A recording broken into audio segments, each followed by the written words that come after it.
Hello students. तो इसके पहले वाले लेक्चर में हम लोगों ने इकोनॉइडिया की जो मॉर्फोलॉजी थी उसके बारे में डिस्कस किया था।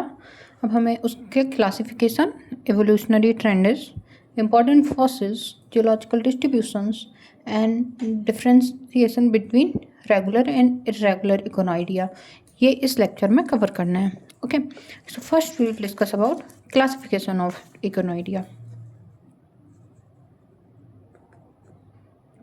क्लासिफिकेशन, सो जो क्लास इकोनॉइडिया है ये दो सब क्लास में डिवाइड है, एक रेगुलेरिया और एक है इर्रेगुलेरिया।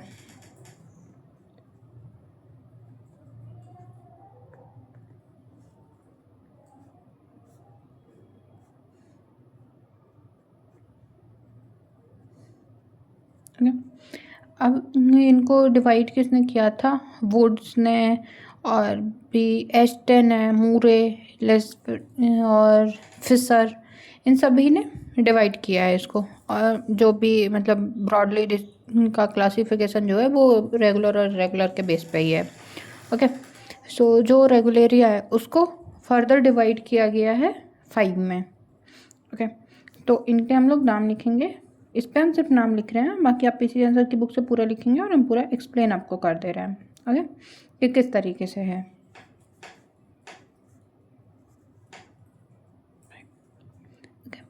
सो फर्स्ट ऑर्डर है जो इसका ब्रोथरिस।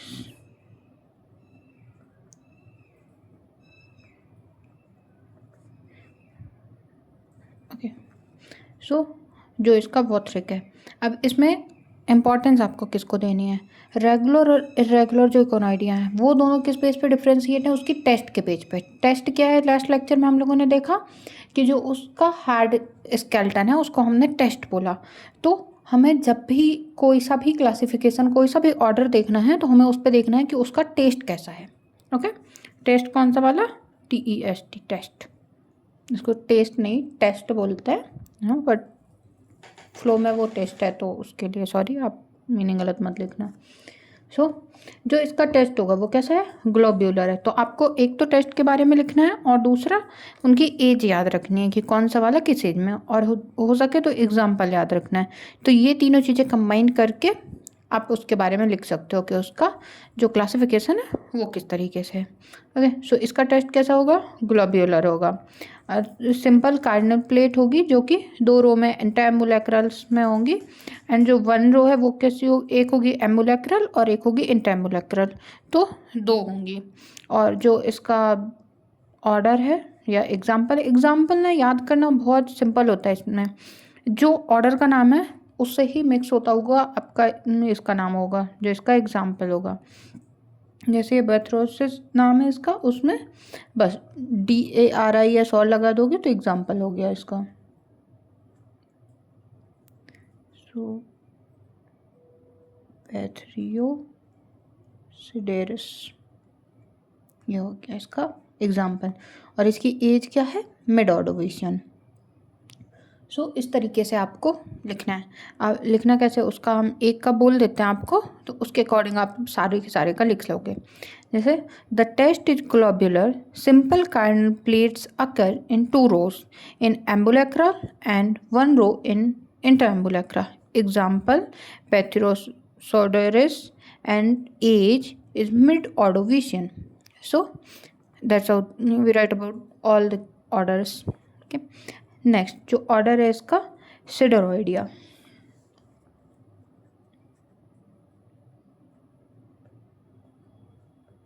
सिडरोइडिया, इसका टेस्ट कैसा होगा? सर्कुलर होगा एंड वेल डेवलप्ड होगा। ओके, और जो इसके प्राइमरी स्पाइंस एंड ट्यूबरकल्स हैं वो प्रेजेंट हो। स्पाइंस एंड ट्यूबरकल्स क्या है? जो इकाइनोडर्मेटा की सेल है उसके ऊपर क्या है? बहुत सारे ट्यूबरकल्स स्पाइन है, उसी की वजह से उसका नेम आया है। ये भी हम लोग देख चुके हैं ना। तो इसमें किस टाइप के होंगे? 2 टाइप के होते हैं, प्राइमरी एंड सेकेंडरी। तो जो प्राइमरी है वो लार्ज फॉर्म में होते हैं, तो इस पर प्राइमरी होंगे। और इसकी एज क्या है? Lower Carboniferous to Recent. और इसका एग्जाम्पल भी हो जाएगा इसी के ऑर्डर से सेडारिस। नेक्स्ट ऑर्डर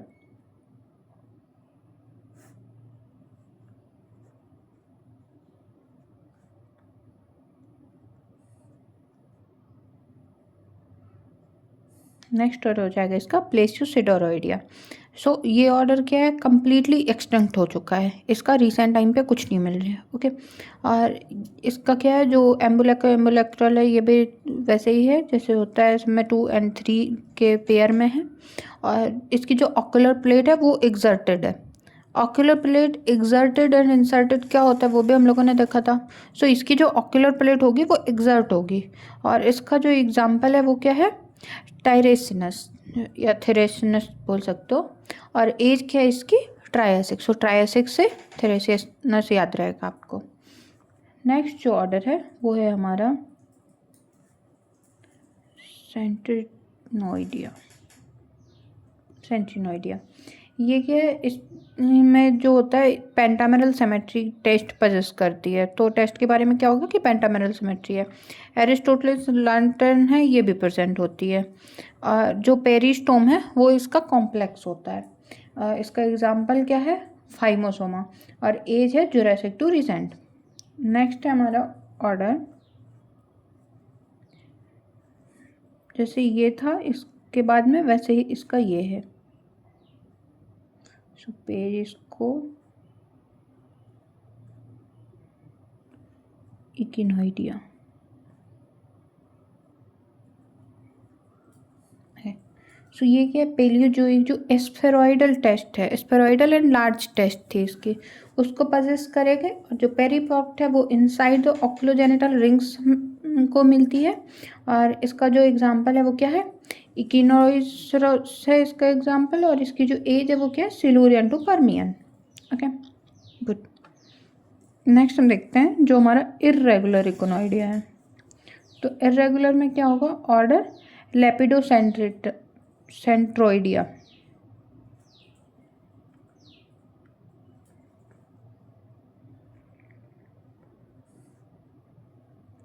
इसका जो टेस्ट है वो कैसा होता है, हेमीस्फेरिकल टेस्ट है या फिर फ्लैटेंड और ग्लोब्यूलर टेस्ट हमको इसमें मिलेगा। और इसका जो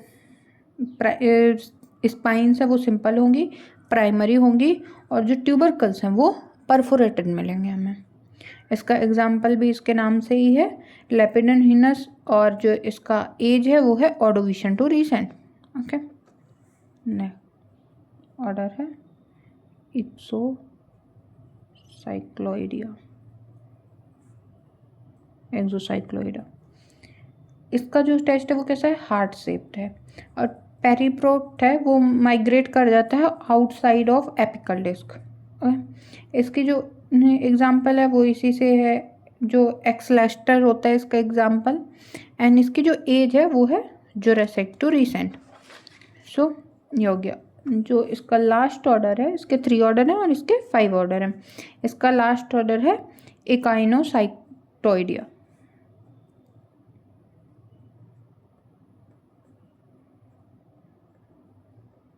एनोसाइटोस्टिडा। सो ये क्या है, एक स्मॉल और एक्सटेंट जेनेरा है। इसकी जो टेस्ट है वो भी स्मॉल है और किस तरीके से जो फ्लैट या फिर स्फेरॉइडल है। ओके, और इसकी जो प्लेट्स हैं वो भी सिंपल है, स्मॉलेस्ट जेनेरा है इसका। और इसका जो एज है वो क्या है, सिलूरियन। सो इस तरीके से आपको सारे की एज एंड सारे का टेस्ट किस तरीके से वो आपको देखना है। ओके, नेक्स्ट हम देखेंगे इसका जियोलॉजिकल डिस्ट्रीब्यूशन।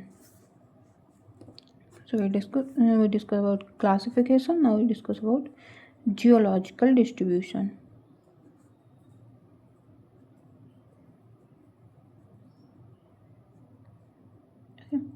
तो जो इकोनॉइडिया वो फर्स्ट अपीयर कब हुए, इन मिडिल ऑर्डोविशियन।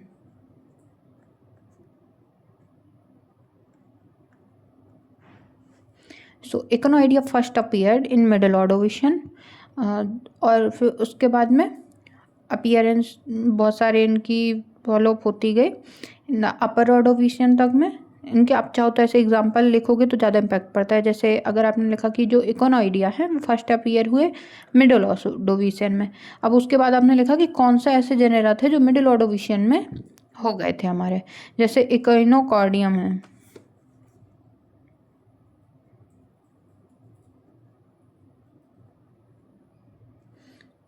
तो ये मिडिल ऑर्डोविशियन जेनेरा है।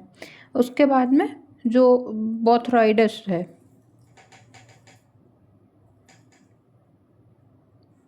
बोथ्रोइसिडेरस।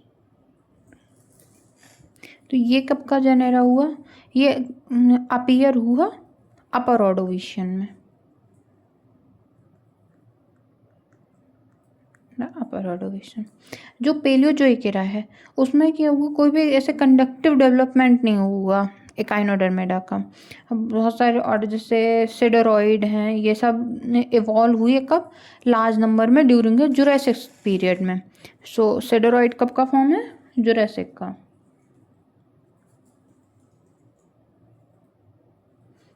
तो इनका जब ऑर्डोविशियन है उसके बाद में जब ये पेलियोजोइक में आता है तो कोई ऐसा स्पेशल नहीं शो करता है कि कुछ स्पेशली इवॉल्व हुआ हो। जुरासिक में आकर के इवॉल्व हो रहे हैं। जो कुछ इंडियन जुरासिक फॉर्म्स हैं उनको भी हम याद रख सकते हैं, जैसे सेडेरस इंडियन होता है एंड मर्सेप्टस इंडियन है, स्पेट्रिगोनिया स्टेपनगिया ऐसे याद रखता है, स्पेटेंजिया ये भी है। ये फर्स्ट अपीयर कब हुआ? इन द क्रिटेशियस में। सो जुरासिक खत्म हुआ उसके बाद में क्रिटेशियस में स्पेंजिया, ये जो था ये फर्स्ट अपीयर हुआ इन द क्रिटेशियस, और क्रिटेशियस का प्रोमिनेंट मेंबर भी बन गया ये। और इंडिया में जो क्रिटेशियस के फॉसिल हैं इसके, वो हमें कहाँ पर मिलते हैं? बाग बेड में। और साउथ इंडिया में जो माइकेस्टर, हेमिस्टर, होलेस्टर इसके फॉसिल हैं वो हमें मिलते हैं। ओके, सो इस तरीके से हम लोकेशंस भी कई बार पूछ लेता है एग्जाम में, एमसीक्यू टाइप क्वेश्चंस में, कि जो ये फॉसिल है ये किस बेड पे मिलता है। वो भी धीरे धीरे आपका इसी से डेवलप होता जाएगा जैसे ही आप सबके लिए पढ़ोगे। ओके, फिर ड्यूरिंग द पैलियोजीन इयोजीन जो इकोनोडर्मेटा हैं वो क्या हुए? एक्सट्रीमली रेयर हो गए। तो ये रेयर कब हो गए? During the Palaeogene. फिर जो पीक इनका डेवलपमेंट है इनका इर्रेगुलर वन का। सो पीक डेवलपमेंट ऑफ इर्रेगुलर इकोनॉइडिया कब हुआ? During the Eocene. So peak भी किसकी? इर्रेगुलर की। सॉरी, ड्यूरिंग इयोसीन हमें देखने को मिली। एंड कंटिन्यू फ्लोरिश हुए कब तक? इयोसीन से लेके मायोप्लायोसीन टाइम तक। सो कंटिन्यू फ्लोरिश इन मायोप्लायोसीन।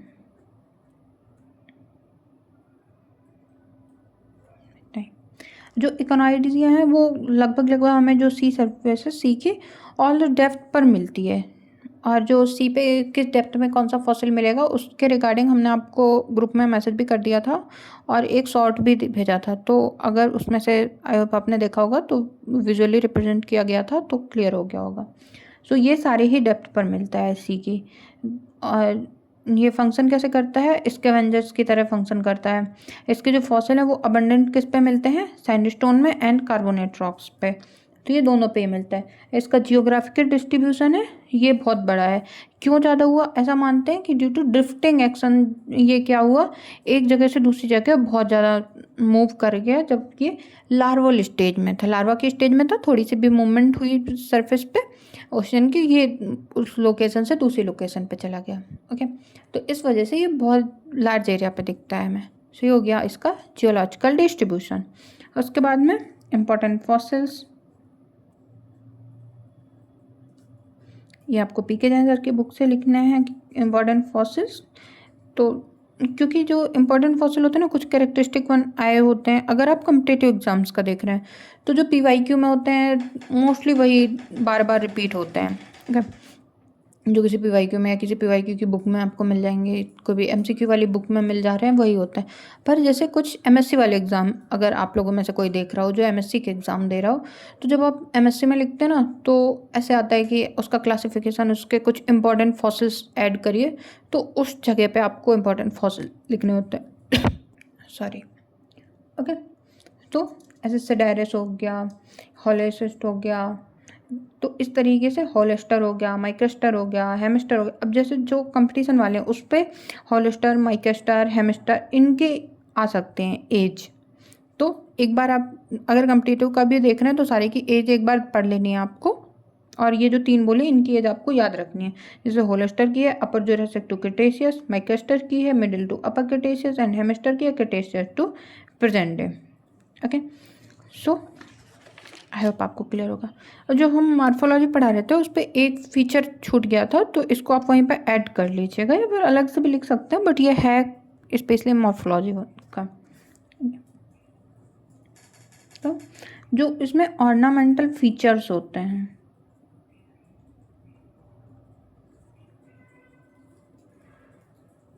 ऑर्नामेंटल फीचर्स, सो एरिस्टोटलिस लैंटन का तो बता दिया था उसी टाइम पे, डेफिनेशन लिखा दी गई थी। उसके बाद एक होता है फेसियोल्स।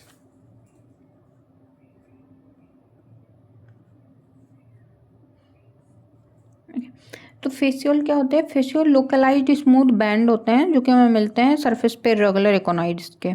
और ये स्पेसिफिक फीचर किसके होते हैं? जो हार्ट शेप एकाइनोडर्मेटा है उनके, ये स्पेशल फीचर है, कैरेक्टरिस्टिक फीचर है। तो आप कैसे लिखोगे? Fascioles are the localized smooth bands found on the surface of irregular echinoids, specific feature of heart shaped echinodermata या एकाइनोइडिया। ओके, तो ये हो गया। नेक्स्ट होता है इसका पेडिसिलेरिया।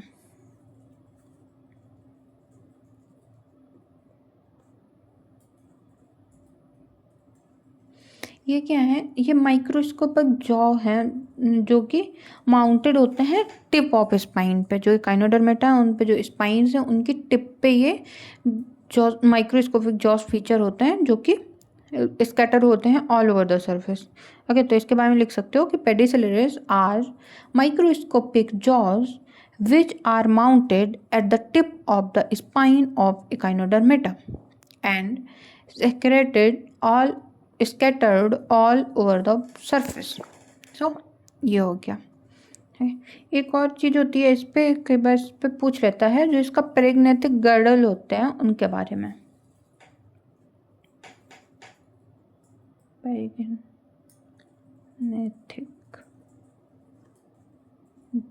गर्डल्स। ओके, सो ये क्या करते हैं? जो एरिस्टोटल लैंटन है उसको सपोर्ट करने के लिए होते हैं। और ये 4 प्लेट्स होती हैं, क्या 4 प्लेट्स होती हैं इसमें, जिसमें से 2 प्लेट ऑक्यूलर प्लेट फॉर्म करती हैं, मतलब आती हैं फ्रॉम ऑक्यूलर प्लेट, और जो 2 प्लेट होती हैं वो आती हैं जेनिटल प्लेट से। सो जो ये 2 टाइप की होती हैं, एक होता है ऑरिकल, एक होगा एपोफाइस। जो ऑरिकल है, ऑरिकल होती है फ्रॉम ऑक्यूलर प्लेट, सो ओ याद रहेगा आपको। और जो एपोफाइस होती है ये होती है from the genital plate. Okay, so ये हो गया हमारा जो कैरेक्टरिस्टिक है इनके बारे में। ओके, नेक्स्ट हम लोगों को देखना था जो रेगुलर एंड इरेगुलर इकोनॉइडिया हैं उनके बीच में डिफ्रेंसिएशन। तो उसको लिखने में बहुत टाइम जाएगा, हमारे पास लिखा हुआ है तो हम आपको उससे एक्सप्लेन कर देते हैं। ओके, और वैसे तो वीडियो से आप लोग लिख लेंगे, अगर नहीं लिख पाए तो बता दीजिएगा, हम आपको ग्रुप पे सेंड कर देंगे उसकी image. Okay okay, I hope clear दिख रहा होगा, क्लियरली सारा कुछ विजुअल होगा आपको। सो ये है हमारा difference between regular and irregular echinoidea. ये आपका बहुत इंपॉर्टेंट है। ओके, जो क्लासिफिकेशन देखा वो तो इम्पोर्टेंट है ही, पर ये जो क्लासिफिकेशन है ये बहुत इंपॉर्टेंट है, तो हमें इस पर देखना है। अब देखो, जो एवोल्यूशनरी ट्रेंड्स नहीं पढ़ा ना हम लोगों ने इसके बारे में, चलो इसके बाद में एवोल्यूशनरी ट्रेंड्स पढ़ा देते हैं। ओके, सो जो रेगुलर है और इरेगुलर है, रेगुलर में सिमेट्री कैसी होती है? इनमें सिमेट्री पाई जाती है रेडियल और पेंटामेरल सिमेट्री। इरेगुलर में बाइलेटरल सिमेट्री। शेप कैसे होगा? एम्बिग्युअस सर्कुलर इन आउटलाइन, और शेप इसका स्फेरॉइडल या फिर हमें स्फेरॉइडल भी होगा। और इसकी जो आउटलाइन है वो कैसी होगी? एम्बिटल आउटलाइन होगी। और शेप वेरिएबल होगा between circular, elliptical, pentameral over heart shaped. Heart shaped आपको कैरेक्टरिस्टिक याद रखना है, इरेगुलर का हार्ट शेप्ड कैरेक्टरिस्टिक है। पेरिस्टोम, पेरिस्टोम का होगा सेंट्रल होगा ऑन ओरल साइड, सर्कुलर होगा आउटलाइन में। और जो इरेगुलर है इस पे may be central, may be shifted toward anterior और oral side along symmetry line, circular, sub circular, pentagonal outline. तो इसका जो बेसिक कैरेक्टरिस्टिक है, बेसिक क्लासिफिकेशन ही किस बेस पे हुआ था कि जो इसका माउथ एंड एनल है ये दोनों एक दूसरे से डायरेक्ट पोल पे नहीं, अपोजिट पोल पे नहीं है, तो वो इर्रेगुलर वन है। वही इस पे बताया गया है कि जो इसका ओरल साइड है वो क्या होगा, सेंट्रल में भी आ सकती है, शिफ्ट भी कर सकती है इंटीरियर की साइड, या फिर ओरल की साइड में जो एबोरल साइड है वो शिफ्ट कर सकती है। और जो सिमेट्री के हमें तो जो उसकी आउटलाइन थी जो सर्कुलर थी, तो सर्कुलर हमें सिर्फ मिलेगी रेगुलर में, और इस पर किसी भी तरीके की हो सकती है, सर्कुलर, सब सर्कुलर, पेंटागोनल, इस तरीके से। पेरीप्रॉक्ट, पेरीप्रॉक्ट क्या है, सो सेंट्रल में होगा एबोरल साइड में, and diametrically opposite to mouth circular in outline, mouth के जस्ट अपोजिट में होगा तो एबोरल है। और जो इरेगुलर है उस पर ऑलवेज जो पोस्टीरियरली शिफ्ट होगा along the symmetry line. And oculogenital rings ये सेनिटल होंगी, सराउंडिंग होंगी पेरीप्रॉक्ट के, और फॉर्म करेंगे एपिकल सिस्टम को। इरेगुलर में always outside the periproct, may be modified and no apical system. So apical system किस पे डेवलप होता है, रेगुलर पे, एंड एपिकल सिस्टम डेवलप किस पे नहीं होगा, इरेगुलर पे। अब एम्बुलेक्रल एरिया जो है इसका, एम्बुलेक्रल एरिया में किस तरीके से डिफ्रेंशिएट होगा, सो एम्बुलेक्रल का जो अरेंजमेंट है वो क्या है, ambs equidistant from each other radial arrangement. और इसमें क्या है, एम्बस जो है वो बाइलेटरली अरेंज होगा ऑन एंटीरियर एंड पेयर जो एंगुलर डिस्टेंस है। एक सेकंड, हमें गेट बंद, सॉरी बार बार वो डिस्टर्ब कर रहा था। तो इसका जो अरेंजमेंट होगा वहाँ पे थे हम लोग, तो इसका एम्बस क्या था, इक्विडिस्टेंस होगा फ्रॉम ईच रेडियल अरेंजमेंट। और इसमें जो एम्बस है वो बाइलेटरली अरेंज होगा और अनपेयर्ड होगा, एंगुलर डिस्टेंस शो करेगा between adjacent ambs at one side and may be different. ठीक है, इसका जो साइज है तो क्या होगा, और जितने भी एम्बस थे वो इक्वल साइज के होंगे, सिमिलर साइज के होंगे। इसमें हो भी सकते हैं इक्वल साइज के, बट जनरली जो एंटीरियर वन है वो लार्जेस्ट होता है और जो पोस्टीरियर पेयर होता है वो स्मॉलेस्ट होता है, और रिवर्स भी हो सकता है। सेप में सिंपल एम्बस होगा, इसमें एम्बस है वो सिंपल भी हो सकता है, पेटलॉइड हो सकता है, सबपेटलॉइड हो सकता है, और कॉम्बिनेशन हो सकता है इन दीज थ्री का, जो तीनों है तीनों ही तरीके का हो सकता है। ठीक है, जो इसमें प्लेट या परफोरेशन जोन है वो कैसे होंगे, सो प्लेट में भी सिंपल, कंपाउंड, परफोरस जोन में भी यूनिसीरियल, बाईसीरियल, ट्राईसीरियल, पोर्स यूजुअली सर्कुलर। सो जो प्लेट्स हैं वो सिंपल भी हो सकती है, कंपाउंड भी हो सकती है, और जो पोरिफेरस जोन है, जो जिस पे पोर्स हैं हमारे, वो जोन कैसा होगा, यूनिसीरियल भी हो सकता है, बाईसीरियल भी हो सकता है, एंड ट्राईसीरियल भी हो सकता है। ओके, जो प्लेट्स हैं वो यूजुअली कैसी हैं, सिंपल हैं, पोरिफेरस है, और जो जोन है यूजुअली यूनिसीरियल होगा, पोर्स सर्कुलर होंगे या फिर स्लिट लाइक भी हो सकते हैं, और कॉम्बिनेशन हो सकते हैं दोनों का। इस पे पोर्स यूजुअली सर्कुलर ही होंगे, बट इस पे सर्कुलर, स्लिट लाइक या फिर कॉम्बिनेशन ऑफ बोथ। नेक्स्ट है रिलेटिव पोजीशन। रिलेटिव पोजीशन कैसे, जो एम्बस है और जो इंटर एम्बुलेक्रल एरियाज हैं, जो एंटस एंड एम्बुलेट्रस है, ये दोनों ही सेम लेवल पे होंगे। और जो एम्बस और इंटर एम्बस हैं ये फ्लश तो होंगे, सेम लेवल पे भी हो सकते हैं, और डिप्रेस्ड या एलिवेटेड भी हो सकते हैं।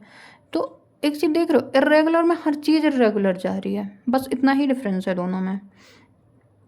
फिर ऑर्नामेंटेशन, सो इसमें सरफेस ऑर्नामेंटेशन होगा with variable size tubercles, spines, primary, secondary, और जो मिलियरली है उसके हिसाब से।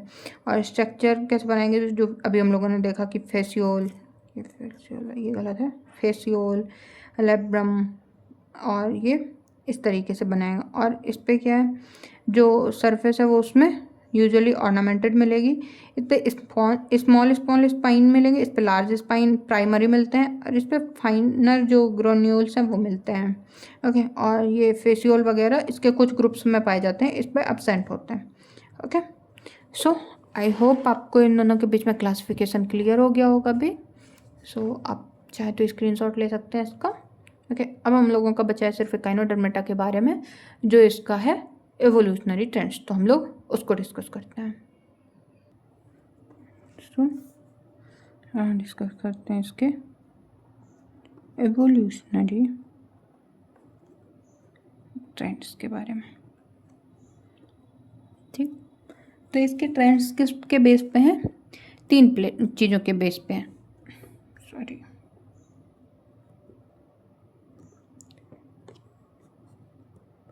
तीन चीज़ों के बेस पे हैं। एक तो इस पर सिमेट्री कैसी थी, कैसे डिफ्रेंसिएशन हुआ, फिर ऑर्नामेंटेशन और जो इसका कोरोनल प्लेट है उस पर। सो एवोल्यूशन किसके बेस पे है, सिमेट्री फर्स्ट। जो ओरिजिनल टेस्ट थी जो स्टार्टिंग में बनी थी वो क्या पसंद करते थे, रेडियल सिमेट्री को। जो इसका कोरोनल एरिया था वहाँ पर फर्स्ट वो रेडियल सिमेट्री शो कर रहे थे, और रेडियल के अलावा बाईलैटरल सिमेट्री को शो करते थे। सो रेडियल एंड बाईलैटरल लिखना कैसे वो भी हम आपको बोल देंगे, उसके पैसा नहीं हो, समझ लो। तो पहले रेडियल एंड बाईलैटरल सिमेट्री को शो करते थे। फिर उसके बाद में क्या हुआ, जो इर्रेगुलर रेगोनॉइड डेवलप हुए। इर्रेगुलर में क्या हुआ, जो माउथ एंड एनस का पार्ट था उन्होंने अपनी पोजीशन चेंज कर ली, जिसकी वजह से जो बाईलैटरल सिमेट्री थी वो मूव होके कहाँ गई, सेंट्रल रीजन पे आ गई। पहले वो ऐसे पोल पे थे, एनस माउथ ऐसे, फिर वो चेंज हो गया, सेंटर की ओर आ गया। तो इसकी वजह से क्या हुआ, जो बाईलैटरल सिमेट्री थी जो कोरोनल रीजन से वो हट गए वहाँ से। इसका रिजल्ट क्या हुआ वहाँ पर, तो जो बाइलेटरल सिमेट्री पहले किस जगह पे आ रही थी, यहाँ पे जो एपिकल डिस्क थी, एपिकल डिस्क में जो बाइलेटरल सिमेट्री थी वो वहाँ से हट जाएगी, और जो सेंट्रल पार्ट है वहाँ पे बाइलेटरल सिमेट्री डेवलप हो जाएगी। तो ये किसकी वजह से हुआ, जो पोजीशन चेंज हुई थी एनस एंड माउथ की। तो इसको लिख सकते हैं कि originally the test purchase radial symmetry in the coronal region and bilateral symmetry in the apical disc. So bilateral किस पे थी, जो एपिकल डिस्क है, और जो हमारी रेडियल सिमेट्री थी वो कहाँ पर थी, कोरोनल एरिया में। अब इर्रेगुलर में क्या हुआ, सो इन irregular इकोनॉइड thus mouth and anus changed their position and thus the bilateral symmetry moved up to coronal region। तो पहले जो बाइलेटरल सिमेट्री हमारी एपिकल डिस्क पे थी वो कोरोनल रीजन पे मूव कर गए, और the migration of periproct also occur. अब पेरीप्रॉक्ट भी चेंज हो जाता है जब माउथ एंड एनस का चेंज होता है। So this result in the development of bilateral symmetry. इस तरीके से हमारी सिमेट्री चेंज हो जाती है एवोल्यूशन के साथ। नेक्स्ट इसका ऑर्नामेंटेशन।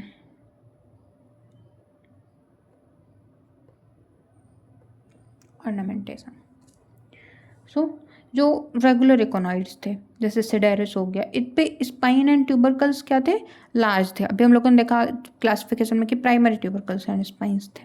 सो वो प्राइमरी स्प्रेड थे ऑल ओवर द टेस्ट, जितना भी टेस्ट था उस पर प्राइमरी वाले थे, जिसकी वजह से अपीयरेंस कैसी हो गई, कोर्स अपीयरेंस हो गई। और जो इरेगुलर इकोनॉइड थे जैसे माइक्रोस्टर हेमिस्टर हो गए, तो इनमें जो स्पाइन और ट्यूबरकल्स थे वो स्मॉल थे और सेकेंडरी थे, जिसकी वजह से ये जब डिस्ट्रीब्यूट हुए यूनिफॉर्मली कोरोनल रीजन पे तो इन्होंने फाइन अपीयरेंस दी। पर जैसे जैसे इनका डाइवर्सिफिकेशन होता गया, जैसे जैसे ये बढ़ गए तो धीरे धीरे क्या हुआ, सारे के सारे ही फाइन में चेंज होने लगे और डिस्ट्रीब्यूट हो गए नंबर्स में। इनका नंबर इंक्रीज हुआ और फिर उसके बाद इनका चेंज कैसा आया कि जो भी थे उन सब का रिजल्ट हो गया फाइन अपीयरेंस। सो इसको लिख सकते हो कि in regular echinoids like cidaris and spine, like cidaris the spines are, क्या लिख सकते हैं, spines and tubercles were large and primary spreading all over the test thus giving coarse appearance to the test. In irregular econoid like microstar, hemister, the spines and tubercles become small and secondary and got distributed uniformly in coronal region. There was increase in their number also. So जो हमारे irregular बना उनका number भी increase हो गया, तो जिसकी वजह से thus resulting in fine appearance, so coarse to fine appearance so हुआ। नेक्स्ट है इसका coronal plate.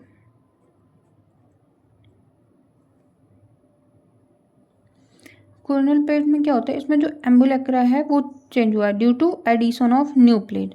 So change in ambulacra due to addition of new plate.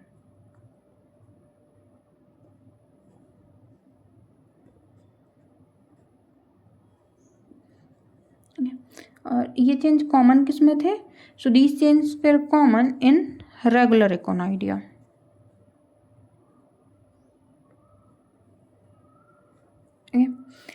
So addition जैसे ही कोई जगह है वहाँ पे पहले से जितनी है उस पर और ज़्यादा चीज़ें इंक्रीज़ कर दोगे तो क्या उस पर होगा, क्रशिंग वगैरह होगी। So with the addition of new plates crushing and increase in number of plate took place.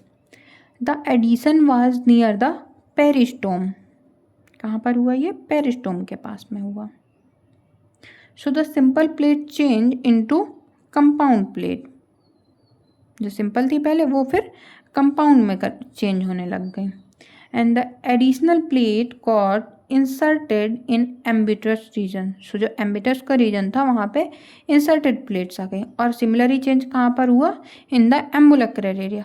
तो हम लोगों ने इंसर्ट एंड एक्सर्ट की कंडीशन पढ़ी थी, हाँ आई होप पढ़ी थी, हाँ पढ़ी थी। सो जो इंसर्ट एंड एक्सर्ट था, तो इंसर्ट किस पे था? जो हमारे रेगुलर इकोनॉइड थे। तो क्यों था? क्योंकि पहले से ही वहाँ पे उतनी प्लेट्स थी जितना कि रह सके। फिर और ज़्यादा प्लेट्स के नंबर इंक्रीज हो गए रेगुलर में, तो इसकी वजह से क्या हुआ? क्रशिंग हुई। क्रशिंग के साथ साथ में वो फ्यूज़ हो गई, कंपाउंड प्लेट्स को बनाया उन्होंने। और ये सब कहाँ पर हुआ? पेरिस्टोम के रीजन पे हुआ, तो जिसकी वजह से वहाँ पे कंपाउंड प्लेट्स बन गई। और सिमिलरली जो इंटेम्बुलक्र वाला एरिया है वहाँ पे भी हुआ। तो ये किसका फीचर बन गया इस तरीके से? इर्रेगुलर का। तो ये चेंज किस पे आया? जो कोरोनल प्लेट थे उन पे है। सो ये रहा हमारा about the echinoidea. So I hope आपको इकोनॉइडिया के बारे में सारा कुछ समझ में आ गया होगा।